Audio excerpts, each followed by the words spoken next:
Germany is considering a 10% tax on large online platforms like Alphabet's Google and Meta's Facebook in a move likely to heighten trade tensions with the Trump administration. The proposal comes as Chancellor Friedrich Merz is expected to travel to Washington soon to meet the U.S. President Trump, although a trip has not yet been officially announced. Trump has in the past said that he will not allow foreign governments to appropriate America's tax base for their own benefit. Take a look.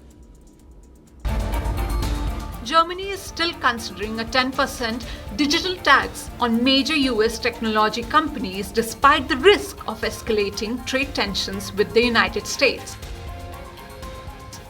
Philipp Amthor, Parliamentary State Secretary in Germany's first ever digital ministry, said that some US digital giants, including Alphabet and Meta, are cleverly engaging in tax avoidance while everything from German businesses is taxed.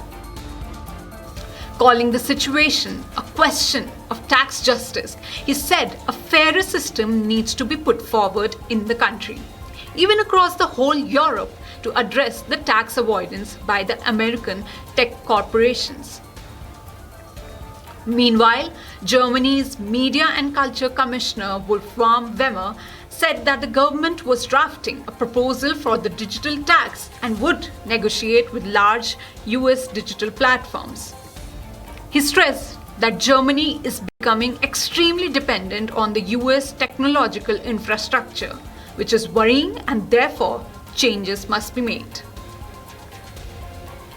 German Chancellor Friedrich Merz also said earlier that the EU has currently adopted many preferential measures for US technology companies, including taxation, but this situation cannot continue. Noting that the bloc does not want to get embroiled in an escalation of tariff war with the United States, Merz urged the two sides to jointly resolve economic and trade conflicts.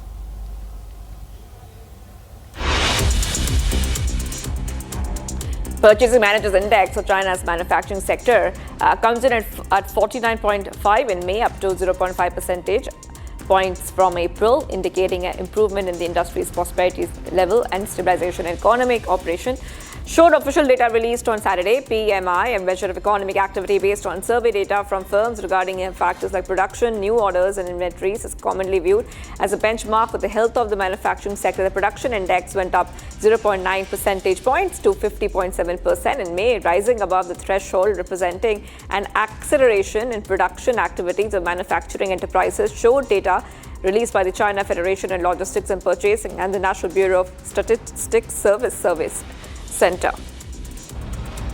Following rulings of the two federal courts blocking key tariff measures enacted by the Trump administration, California Governor Gavin Newsom has praised the decisions but warned that the damage to small businesses had already been severe and would only worsen if the tariffs remain in place. He added that it has already had an impact, and the impact would be even more acute as it relates to shortages and supply constraints that are inevitable if this continues.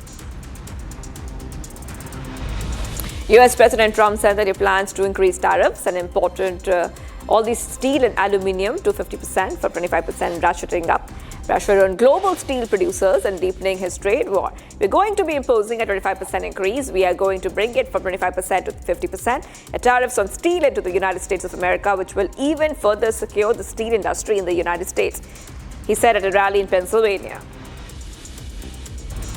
US President Donald Trump has lauded an agreement between Nippon Steel and US Steel at a political rally, but stopped short of approving the company's diplomatic sensitive merger. On a stage near Pittsburgh, Pennsylvania, decorated with signs celebrating American steel, Trump declared the American steel company would remain American while extolling its prospective new Japanese partner.